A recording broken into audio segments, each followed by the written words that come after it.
My name is Christy Arbogast, and I am the co-director of the Center for Child Injury Prevention Studies here at Children's Hospital of Philadelphia. I know many of the names that I see have joined us today, and for those that I don't know, hopefully I'll meet you soon. I'm really glad you're setting aside some time in your busy schedule to hear from a group of really talented scientists here at CHOP and Ohio State University who have been studying child and youth safety in vehicles for many years. Next slide. So what we hope to cover today, hopefully in the next 45 minutes, so we have some time for questions at the end, is really the motivation of why we brought you all together today, is the fact that our young people are dying preventable deaths in cars, and the organizations that I see represented on this call today are the people that can solve that problem. We want to highlight the challenges and some of our collaborative strategies to address the gaps in knowledge. And then you're going to hear from our investigators about some critical research and future directions that we think begin to fill some of those gaps. Next slide. So the data supports the idea that this is a priority for child health. You may ask, why do we at a children's hospital focus on traffic injury prevention? It's because this is one of the largest challenges to keeping children safe and alive today. If you look at the graph on the left, this is unintentional injury for children ages 1 to 19. 50% of the fatalities are due to motor vehicle traffic. And then what I think is an even more compelling statistic is the statistic on the right. If you include all other causes of death, pediatric cancer, birth diseases, other chronic diseases that get much more attention, 1 out of every 5 deaths to a 1 to 19-year-old is due to a motor vehicle crash. And so this is a priority for us as an institution that is focused on pediatric health. And it's a priority for us to partner with many of the institutions that you represent because we know we can reduce these numbers. Next slide.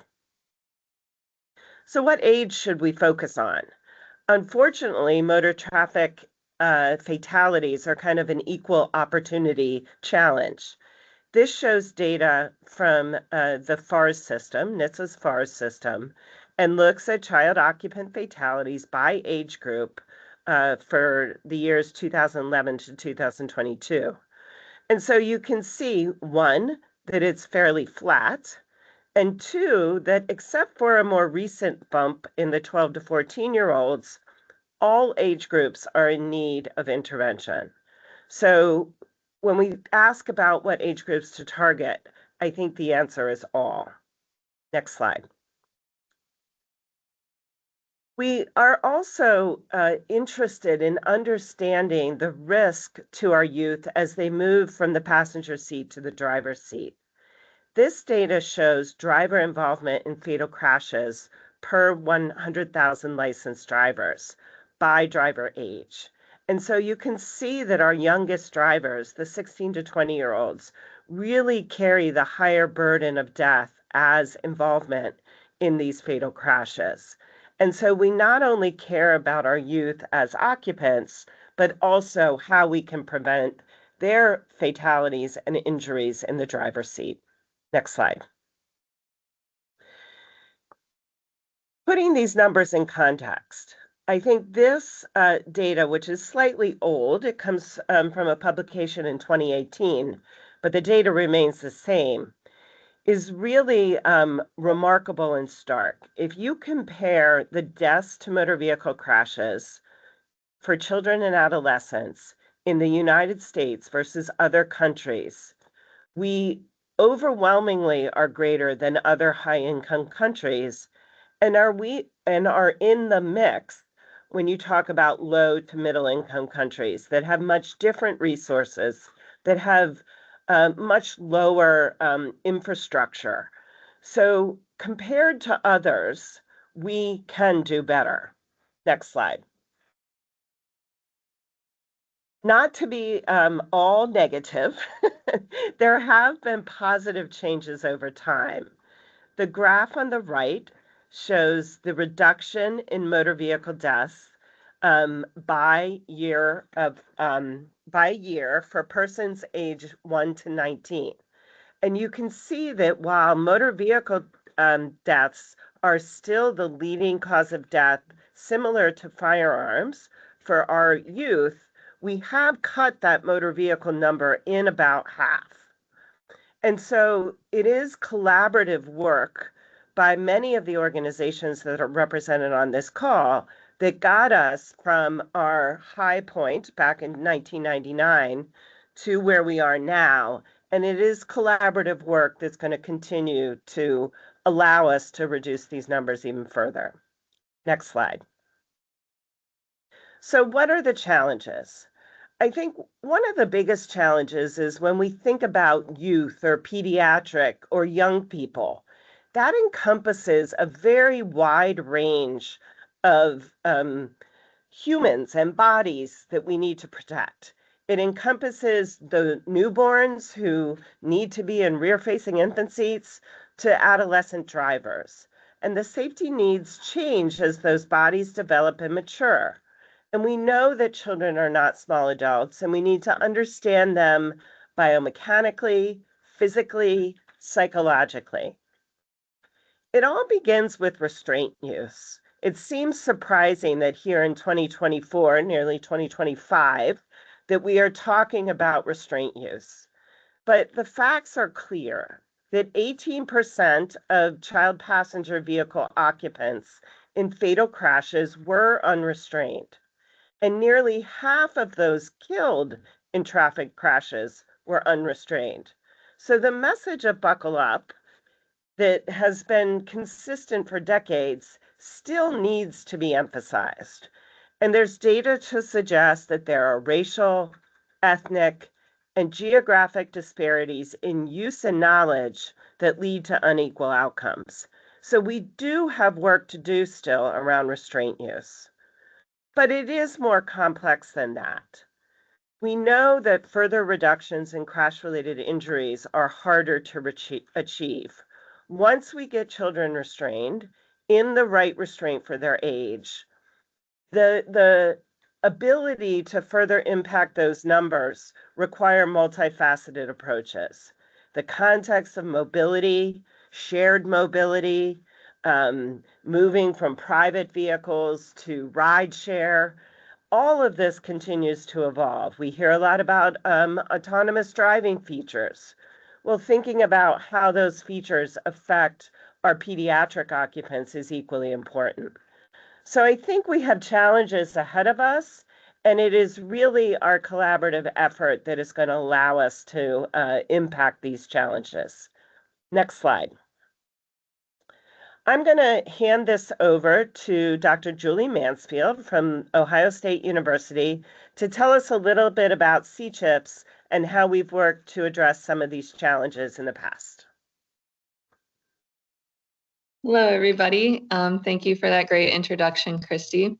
Yeah, on this slide, I'm going to talk a little bit about the mechanics of our consortium and how we're starting to tackle these problems, and then we will get into some of the content of ongoing and future research after this. So the Center for Child Injury Prevention Studies, or CChIPS, is a National Science Foundation Industry University Cooperative Research Center. It was founded in 2005, so we're coming up on our 20th birthday pretty soon. And the leadership is Dr. Flora Winston from CHOP, Dr. Christy Arbogast from CHOP, and myself from Ohio State. The CChIPS group is also comprised of many industry companies, government groups, and nonprofits that serve as our member companies and are very involved in our research. And our collective mission is, of course, to conduct research to support industrial R&D and bridge gaps between member companies' expertise. So like Christy said, we've come a long way. A lot of things have been evolving in our field, but we can only get so far in our silos. And so we're really trying to bring together all of the expertise and all of the knowledge and think about things in new collaborative ways to push the needle even further in the right direction. How CChIPS works is that our member companies contribute annual membership fees that directly fund approximately 8 to 10 collaborative research projects every year. All of our projects have typically a 1-year cycle, so we're constantly thinking of new ideas, getting that work done, getting it out in the field, and then bringing new ideas in right behind it the following year. So it's a very quick turnaround. The membership fees vary, so larger companies pay a little bit more, smaller companies pay a little bit less. But the key factor here is that all of our industry members are very involved in the research from the very beginning, brainstorming, ideation phases. We talk to our representatives from these companies many times a year, talking about project ideas, gaps in the data, where can we fill in these gaps very effectively. And then the industry members mentor the projects, they mentor even before their projects, they mentor the proposals, they shape the proposals, make sure that the projects that are getting funding are well-rounded, well-crafted. Those ideas that aren't quite well-developed enough might go back to the drawing board and maybe developed a little bit further before funding is awarded. Once the project is off the ground, the industry members are very involved. We typically do quarterly calls on each project, if not more often contact. So they're there every step of the way, guiding the research, making sure that the results that we as researchers are getting are directly applicable to their industries and can be incorporated very easily into their own missions in-house. Next slide, please. Here's a look at our current member companies. So we currently have 14 members. You can see there's a good mix of child restraint manufacturers, Evenflow, Graco, Nuna, UPPAbaby, Iron Mountains, Minnesota Health Solutions. We have some large vehicle manufacturers, so Toyota, Honda, vehicle seat manufacturer, Lear. We have Humanetics involved, so we have really great dummy expertise. Our testing friends, CalSpan and Consumer Reports. And then our government constituents, NHTSA and the Federal Aviation Administration, are all around the table together. And so it's a really dynamic, collaborative group with expertise from all different areas of the field. And it's really, really fun to see how these ideas and expertise all come together from these folks who are essentially competitors on the market, but are coming together to do pre-competitive research that in the end makes all of their products stronger and all of their company missions stronger. The academic partners, as Christy mentioned, are Children's Hospital of Philadelphia, along with their affiliated universities, so UPenn, Drexel, a few others in the Philadelphia area. And then the second site is here at Ohio State University. Next slide, please.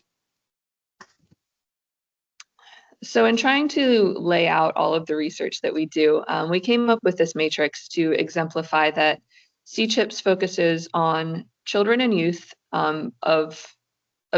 it's a pretty generous category. And so we consider youth to be anyone from newborn to about 24 years old.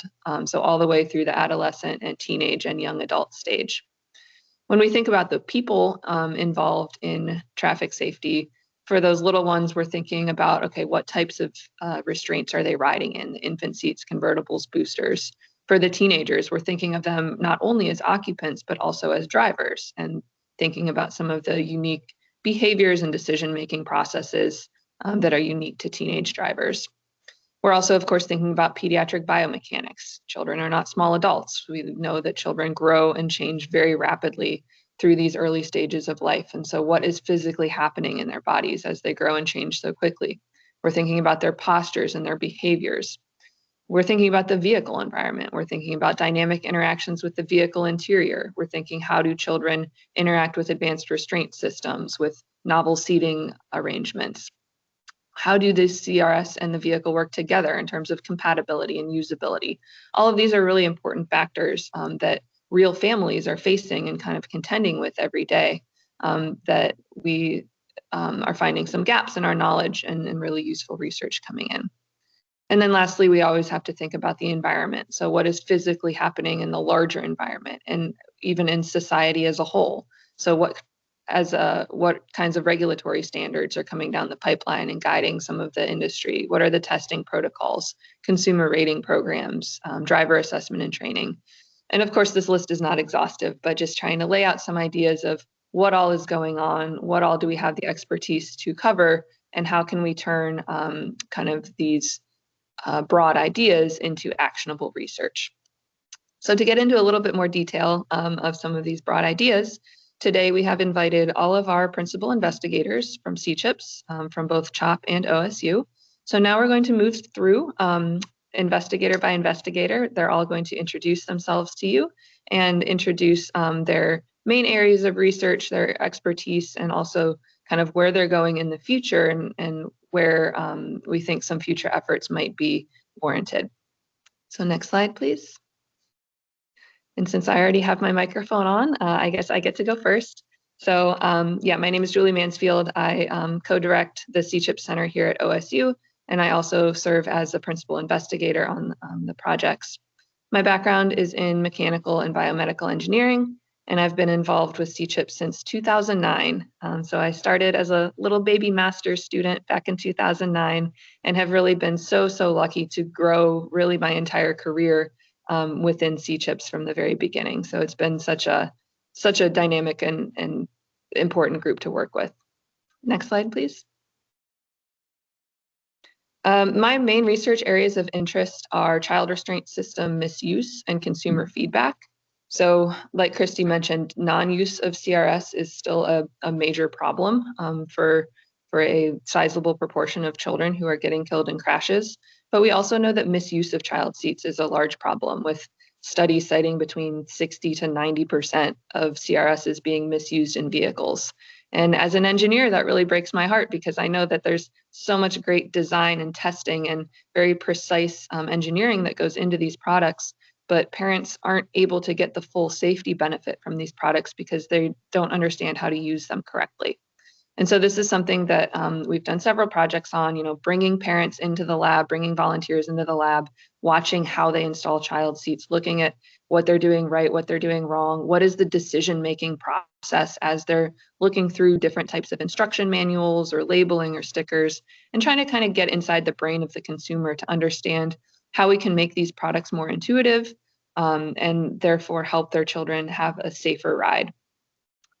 I've also done several studies looking at CRS compatibility in vehicles. So over several years of these projects, we've assembled quite a large database of geometric dimensions of different child restraints and different vehicle interiors. I think we've measured maybe 250 different vehicle interiors, the rear rows, looking at things like the seat length, the seat height, the angles of the seat, the head restraint characteristics.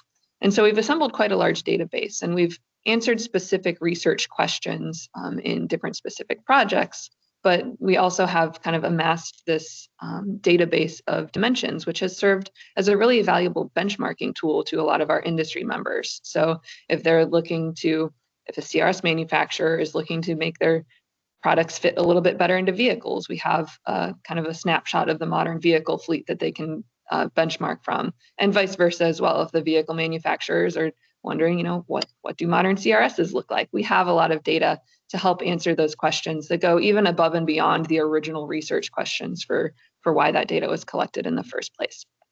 So those have been some key interest areas. Moving on from those, we like to take the results of those studies and then put them into a dynamic test scenario. So looking at common misuses that are happening, looking at common incompatibilities, and setting up those scenarios on a sled and running some crash tests and trying to understand, okay, now we know what frequency these things are happening at, but what are the consequences of those different issues, and how should we prioritize as a field what issues we're going to research next? So in future directions, in these lines of work, we're always looking towards new vehicle features, new CRS features. An example I have there are some changes in side wings on CRSs. We're anticipating with the rollout of FMVSS 213A, the side impact standard, we'll be seeing some changes to those side wings on CRSs. So trying to keep abreast of what's happening in the field, and also, always thinking towards the consumers and towards the families who are using these products, and trying to make that process a little bit easier for them. So that's all I have on my slides. I'm going to turn it over to our next principal investigator, which I believe is Gretchen Baker. Great, thanks, Julie. Hi everyone, my name is Gretchen Baker. I'm a principal investigator and a research assistant professor here at Ohio State University. Like Julie, my background is also in mechanical and biomedical engineering, and I've also spent some time as a Whitaker International Fellow in Sweden. I've been involved in CChIPS since 2014. I was very lucky to get involved as an undergraduate. So I actually spent a summer as a research intern, essentially, at CHOP, which was a great learning experience for me. And then I continued my involvement in CChIPS throughout my graduate studies here at Ohio State. And then I have moved into being a principal investigator after that. So like Julie, this has been a really valuable piece of my career, and I've definitely learned a lot through all these collaborations with CChIPS. Next slide, please.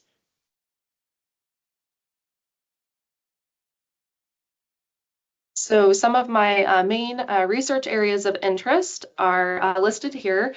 So I've mainly focused on looking at posture and seatbelt fit of occupants in the vehicle, with a big emphasis on looking at children in booster seats. We know there's a lot of variables that come into play, especially for children in this booster age group. There's a wide range of child ages and behaviors and anthropometries. And if we think about that in combination with the large variety of booster designs on the market and also vehicle environments, there are a lot of potential incompatibilities and interactions between boosters, vehicles, and children. So to start to understand this, I have led a number of volunteer-based studies where we have real kids come into our lab and sit on different booster and vehicle configurations where we're able to make really detailed measurements of how they're sitting and how they're interacting with the vehicle restraint systems. So not only can we measure specifically how the belt fits, we can measure how those kids interact with boosters and maybe wiggle or squirm around in this more kind of naturalistic perspective. We also make important comparisons here back to pediatric ATDs. Like we heard earlier, we know that children aren't small adults, but we also know and like to say that children don't sit like crash test dummies or like ATDs as well. So it's important for us to make these comparisons in this laboratory static scenario, and then take that to the next phase of where we can assess how these differences in belt fit and posture might influence outcomes in a evasive vehicle maneuver or crash. So the other main area of my research interest is looking at booster design and how this influences not only static belt fit and child posture and comfort, but also dynamic outcomes during sled tests. So some of our future areas that we're looking at, we're continuing to look into all these relationships between booster design, child comfort, belt fit, and posture, but we're also kind of expanding this population that we're looking into. We're currently looking at a group of adolescent females, so children that have maybe transitioned from using a booster, so maybe they're big enough to sit in either the rear seat or the front seat without a booster restraint, but they're still maybe smaller or have different behaviors than we would expect of adults. So we're really focusing in on the adolescent belt fit group with a special emphasis on looking into how female anatomy affects belt fit and comfort as well. And then finally, we're going to continue to look at the effect of advanced safety technologies in the vehicle and how these start to influence belt fit, comfort, and posture as well. So things such as pretensioners, pre-pretensioners, and any other types of advanced safety technologies. That's all I have. Thank you. All right. Hello, everyone. My name is Jalaj Maheshwari, and I'm a research scientist at CHOP. I'm a mechanical engineer by background and have investigated several different areas of pediatric occupant safety, employing different methodologies such as computational modeling, ATD and human volunteer sled testing, driving simulator research, naturalistic driving data analysis, and human factors research. My interests are in the application of biomechanics, artificial intelligence, and robotics for safe autonomy. I've been involved in CChIPS as a principal investigator since 2018, but I actually started working on CChIPS projects as a master's student way back from 2016. Next slide, please. All right, so the areas of research I'm involved in are number one, human model evaluation of child restraints, which includes comparing responses of human body models of different ages to anthropomorphic test devices or ATDs in different impacts. restraint characteristics, and naturalistic seating postures to determine how different their biomechanical responses are to ensure better safety system design. Now, these models help us with a deeper evaluation of the human body kinematics and kinetics, allowing for virtual autopsy analysis, which basically means hiding away or peeling away the upper layers of the human body to determine loading of the internal organs by the restraint systems. An example of this is shown on the image on the top right, where estimating submarining and frontal impacts is shown, which is otherwise difficult to estimate with anthropomorphic test devices or crash test dummies. The second area of research of interest is pediatric vehicular heat stroke, or PVH as we call it, which is an injury and fatality mechanism that has gained a lot of attention in recent years. Now, through CChIPS, we've determined exemplar vehicular heat stroke cases occurring in the real world, evaluated efficacy of technologies for these exemplar cases, and are continually conducting studies to understand caregiver attitudes towards pediatric vehicular heat stroke, their risks for PVH, and their acceptability of PVH prevention technologies. Thirdly, I'm investigating several projects on advanced restraint systems through large-scale parametric studies using both computational modeling and sled testing. We evaluate effect of pretensioners, load limiters, different seatbelt pull-in lengths, the pretensioner firing times, and child restraint seats, among other factors, on pediatric occupant injury response in different impacts, going beyond standard testing protocols to ensure these safety systems behave as intended. Now, an example of this is shown on the image in the bottom right, where traditionally rearward-facing CRSs are safer for smaller children. We observe head contact in the rearward-facing occupant when there's a nearby restrained second occupant sitting. As for future directions, my interests are in evaluating the child restraint systems and advanced restraint systems for diverse pediatric occupants of different anthropometries and ages in different types of impacts. Large-scale parametric studies for injury prediction based on crash and different restraint characteristics, and trying to assess pediatric vehicular heat stroke near misses and injuries to add to that fatality data. With that, I'll hand it off to Dr. Declan Patton. Thanks, Jalaj. So I'm Dr. Declan Patton. I'm a senior research scientist here at the Children's Hospital of Philadelphia. So I've got degrees in physics and aerospace engineering, and I got interested in biomechanics during my PhD. So that was specifically like head impact injury during sports. And so I've been involved with CChIPS since 2019. Next slide, please. And so my research areas in the CChIPS world, I've been looking at the interaction between rearward-facing child restraint systems and the vehicle interior. And the way I've been doing this is through sled tests, which have been performed at one of our IAB members' facilities, CalSpan, up in Buffalo. And so most of my testing has been around the use of support legs with rearward-facing CRS systems. And we've coupled that with different attachment methods as well. So looking at whether we use flexible lower anchors or rigid lower anchors or a seatbelt attachment. And so sort of a step further from the FMVSS 213 standard, which uses a bench surrogate and no front row structure. We've been using a vehicle seat bench and also various vehicle interior structures. So for our frontal tests, we've looked at a blocker plate, which is a front row vehicle seat surrogate. We've looked at actual front row vehicle seats. We recently looked at center consoles, which you can see in the image in the top right. And for our frontal oblique directions, we also included the NHTSA door surrogate. And so in the other side of my research, I do head injury biomechanics, mainly in sports. And for this is using instrument and mouth guards. And we've done this at the high school level, locally, looking at lacrosse and flag football, but we also, as part of a research project with the NFL and the NCAA. And then I've been doing some animal model studies of rotational head injury.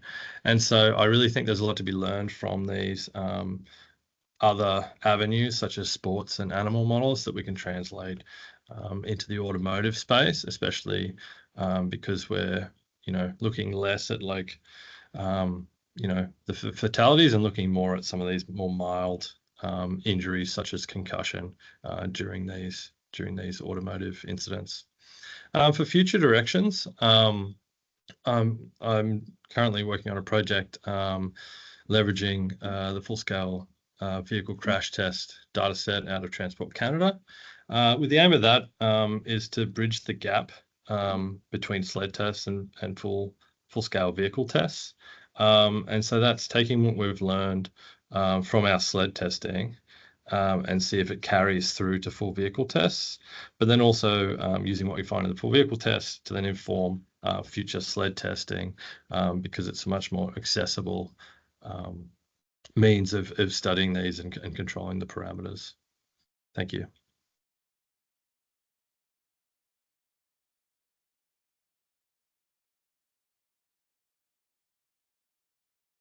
I hope you can see me. I cannot see myself, but hi, I'm Valentina Gracci. I'm one of the principal investigators within CChIPS, which have been involved since 2017. I have a pretty much an eclectic background. I'm an experimental psychologist, but I did my PhD in biomechanics, and I worked in biomechanics for a long time before to get to automotive. I was a sorry, my camera just decided to, but yeah, you can hear my voice. So I worked in biomechanics for a long time before to learn in automotive safety and at CHOP. I'm an assistant professor in the School of Biomedical Engineering at Drexel, and I'm also the director of the CHOP SLED laboratory. You can scan the QR code here. If you like, you can see what we do in our lab. We are the home of several custom-made devices that mimic what a vehicle does on the road, such as emergency braking and evasive swerving, and we test real children and real human on these labs. Next slide. So my research areas are the following. Having an eclectic background really helps you to kind of span to kind of investigate different type of arenas. One of the first one that I decided to tackle was current and future vehicle warnings. One of the things that we notice is that teenagers respond to warnings very differently from adults. And particularly, we design a new type of warning based on our physiology on the startle reflex. And we notice that teens were not very responsive to that, while instead adults do. That kind of warning based on the startle reflex has been noticed in neurorehabilitation because he accelerates reaction time. He helps the driver to get out of the loop in that case, to get back in the loop in the case of an autonomous vehicle. However, teens are different animals, and so we need to understand how this is better, can we better design those warnings for them. Besides that, I do a lot of biomechanics research. We do both crash and pre-crash investigation, particularly in non-standard seating configuration. We have both tested human volunteer on low acceleration impact sleds, the one in our lab, and we both partner with outside partners to test, such as Calspan or Medical College of Wisconsin, to test the LODC, the new child dummy that NHTSA has developed. And we test this dummy in a reclined seating configuration. So I think, what the main outcome of this research is that the booster seat can help in preventing submarining and reclined seating, so it could be a tool also for automated vehicles, but we all have to work in understanding how can we make those portable. Robotaxi and also current travel option and ride-sharing option are really limited for parents to keep their kids safe, but still have a portable physical option for them to see their kids on. And so this is definitely an area of research that I'm focusing on now. Most of my lab has been also focusing in developing automated emergency braking and understanding how that influences occupant motion. Most of the regulation focus on understanding how to protect pedestrians, which is crucial. But the way AEB performs in different vehicles may influence the occupants differently. And so we may have a variety of auto position out there when AEB will become a standard feature in all vehicles that may expose to different type of level of injuries. And so our lab tried to understand what is the most advantageous AEB we can have in the vehicle so that standards can also be including occupant safety and not only pedestrian safety. And that's all for me. Thank you. Hi, so I'm Liz Walsh. I'm a principal investigator in the Center for Injury Research and Prevention at Children's Hospital of Philadelphia, and also assistant professor of pediatrics in the department or at the University of Pennsylvania, starting this month. So my background has been in psychology and particularly in cognitive neuroscience for my PhD work. I've been working with CChIPS since 2018 when I was actually a postdoc between CHOP and Penn, and have stayed on and continued working. So CChIPS has been along with me along the way of finishing my training and then into my senior scientist position now. My research, really, my interests are on the young drivers, so teen drivers in particular, looking at teen driver crashes and interventions to prevent those crashes. And my areas of expertise are really in looking at cognitive development in these teens and neuropsychological assessment of those cognitive skills, neuroimaging, and simulated driving as well. And now starting to move into a space of kinematic driver monitoring technology as well. Okay, so next slide. So as I mentioned, I lead the Neuroscience of Driving research program here, and the goal of this program is to really identify at-risk drivers with a particular focus on looking at the neural and the cognitive mechanisms underlying young driver error and crash risk. And so using some of these technologies like neuroimaging and cognitive assessment to detect higher level cognitive control during driving, to detect errors in or higher level cognitive errors in driving. And this is really driven by the statistics that young drivers are disproportionately involved in motor vehicle crashes. So you saw some figures earlier that Christy presented. And there's really two things at play with these young drivers. There's, they're learning a new skill, which is very difficult. So there's a lack of experience. And then there's also the fact that they are still developing, particularly in the frontal lobe and these cognitive processes. So there's age, immaturity, and inexperience. So on the picture on the right at the top, you'll see one of our experimental paradigms that was really developed at CHOP and then brought to CChIPS to test with young drivers to particularly focus on teens.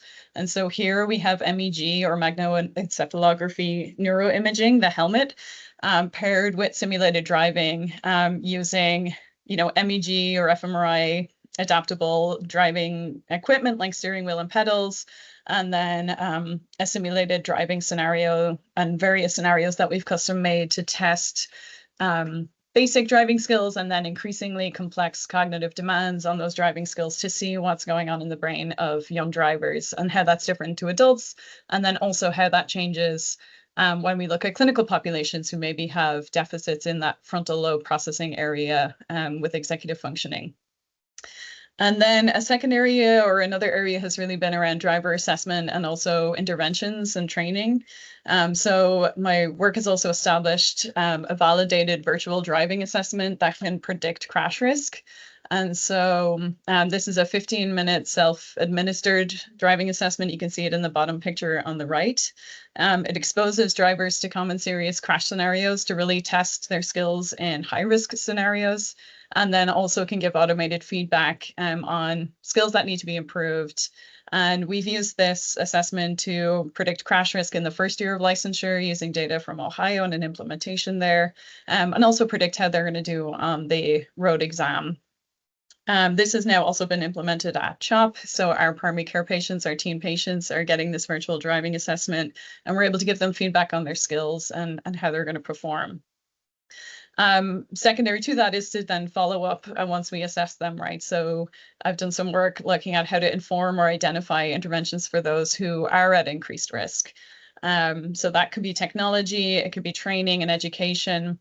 And a lot of work to date has really established these methods, and a lot of this work has been done in typically developing teens. But being at CHOP and being at the Children's Hospital of Philadelphia, we have a lot of other teens who may be high risk due to cognitive impairments, due to a number of different diagnoses or treatments that might impact cognition. And then we want to think about how that plays into staying safe while driving too. So future directions are really to have individualized screening of crash risk in different populations, including different clinical populations, and to also tailor and target interventions to those who are most at risk. Thank you very much.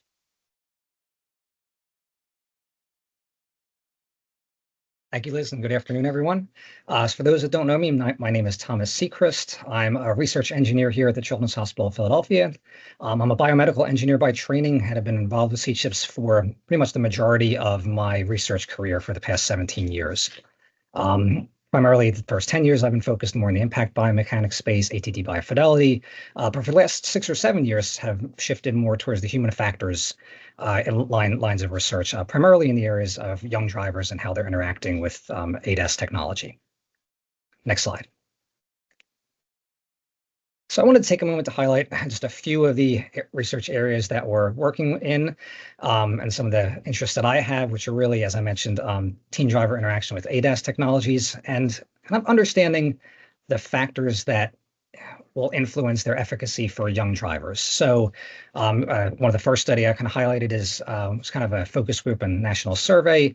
We're really, as ADAS was first beginning to emerge, this is kind of early 2017, 2018, identifying barriers to use amongst teen drivers. What are some of the reasons that they might not be able to utilize ADAS technology? And kind of one of the primary reasons was that parents felt that it would impede skill development and thought that they should not learn to drive in vehicles with that technology, which may be contrary to what we believe, since they are at the highest risk of making driver errors and could benefit from their systems.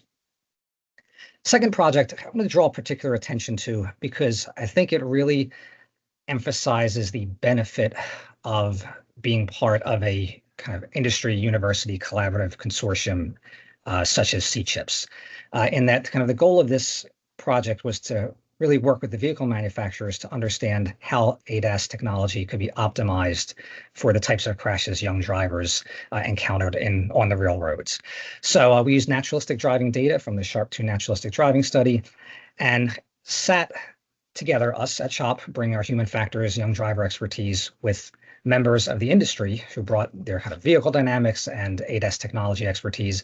And we sat and we vetted in monthly case reviews these crashes and identified, one, what types of errors the teams were making, two, which ADAS technologies we thought could intervene, and three, primarily, how could they be improved to produce better outcomes for young drivers on the road. And I kind of have an example here at the top right of one of the suggestions for optimization that we came up with as part of our collaborative work.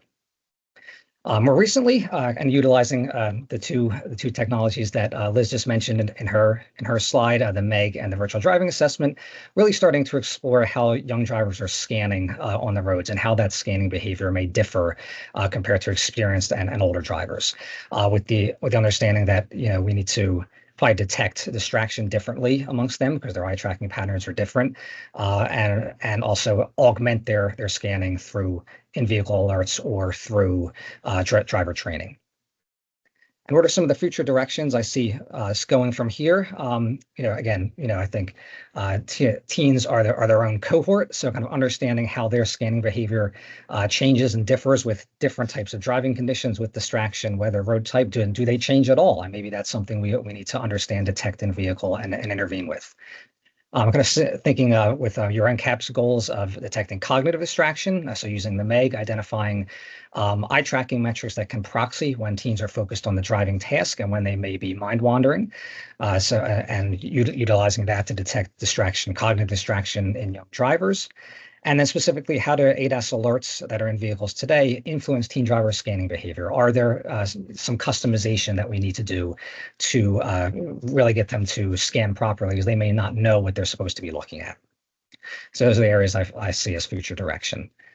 Thanks for your time, and I'll pass it back to Christy and Julie. Thank you, everybody. It was so great to hear about all of those fantastic projects and areas of interest. That was a very quick flyby today, but we have lots more details available on all of these topics. Just get in touch with us. Any of our PIs would be happy to send you more details, to chat with you, to answer any questions or send you any papers that we have available on any of the topics that we went through today. As we're wrapping up today, I wanted to close up with just kind of a sneak peek of our current project portfolio. So everything that you see on the screen here are projects that have kicked off last spring. They're currently at about the halfway point. So our industry members are kind of getting some preliminary results and starting to see some data come from these projects. They will be finalized and reported to our industry members next spring, and then we should start to see them come out into public materials, perhaps like next fall at some of the major conferences they'll be being presented. So our first main topic is booster seats and seat belts. So thinking about how that belt interacts directly with child occupants. So we have a project looking at booster seated children kinematics and lateral oblique impacts and the effect of lower anchor installation, as well as the effects of pretensioner firing times and seatbelt pull-in lengths for booster seated children. Our next kind of category is looking at harnessed CRSs, so rear facing and forward facing with a 5-point harness, and how those seats interact with the vehicle interior and restraint systems. So the first one listed there is rear facing CRS and rear impacts and the effect of the front row deforming rearward when an adult occupant is in it. And then the second one is looking at CRSs and frontal impacts interacting with the front row in that direction. So again, taking a larger scale picture and not just thinking about the rear row in isolation, but thinking about how children will be interacting with other things in the vehicle environment that are historically kind of simplified out of the picture in things like regulatory testing. We also have a project looking at seatbelt fit that Dr. Baker mentioned, so looking at thoracic and abdominal shape in adolescent females. We have a project looking at scanning, eye scanning among adolescent learner drivers, and an epidemiology project leveraging state and national data to look at pediatric injury outcomes in crashes. Next slide.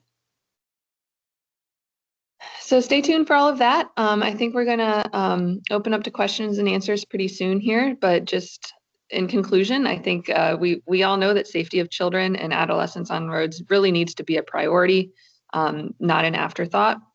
And we hope that we kind of got some of your own ideas maybe churning today about how interdisciplinary collaboration is really needed to get to that next step, to kind of overcome this plateau in safety that Christy's data kind of showed in the beginning, and to really keep pace with the evolving field. The last thing we want is for children to be an afterthought, you know, after all this great technology comes out for adults, like, oh, what about the kids? We really want to make sure that kids are front and center in that conversation. Next slide. So thank you for your time today. We have a QR code and a link there to our CChIPS website. So you're welcome to browse around the website. I think that QR code might take you directly to our latest annual report, which is a nice, kind of nicely edited version of our last year's project portfolios. It talks about the mechanics of CChIPS, the return on investment of our member companies, and kind of some of the benefits of being members, as well as a comprehensive historical portfolio of all of our past projects over the last 19 or 20 years. So that's a great resource if you're interested in learning more. Like I said, any of us, the contacts listed here, or any of the PIs you heard from today, would love to hear your thoughts and your feedback on any of the topics that we talked about, or any topics that we missed that you think might be really important to help advance the field of child safety. Next slide. So thank you for attending. As we move into a few minutes of Q&A, we ask that you please, if you are willing to do so, fill out a short survey about this webinar. That'll give you a chance to kind of share some feedback and share some additional questions or topics that you think might be important that we missed. A reminder that we have been recording this webinar, so the recording will be posted to YouTube. We will share the link with everybody who was on our participant list here today, and we encourage you, please feel free to share that recording with other colleagues who you think might be interested. Thank you.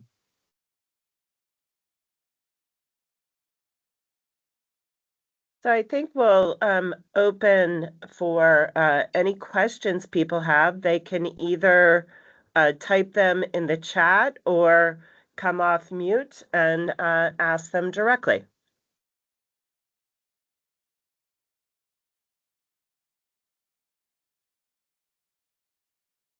I do see a comment in the chat from Aditya Belwadi. Hi, Aditya. Mentioning that China NCAP has a new load case, including the Q3 in the second row with a side pole impact, and giving the link for that protocol, and noting that that is a great topic to explore. Thank you for that. Is that Q3 in a forward-facing child restraint or a rear-facing child restraint?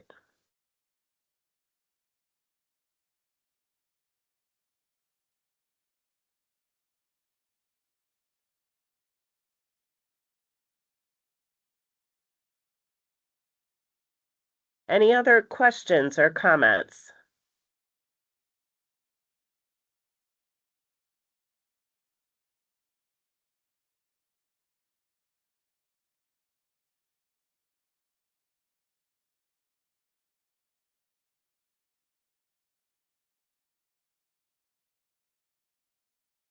Well, if not, thank you very much for joining. Please fill out the survey because it gives us some direction of topics that would be interesting for us to explore within our CChIPS consortium. And then we're very interested in your feedback of the priorities and strategic direction that we should be focusing on. Again, so nice to see so many organizations represented today.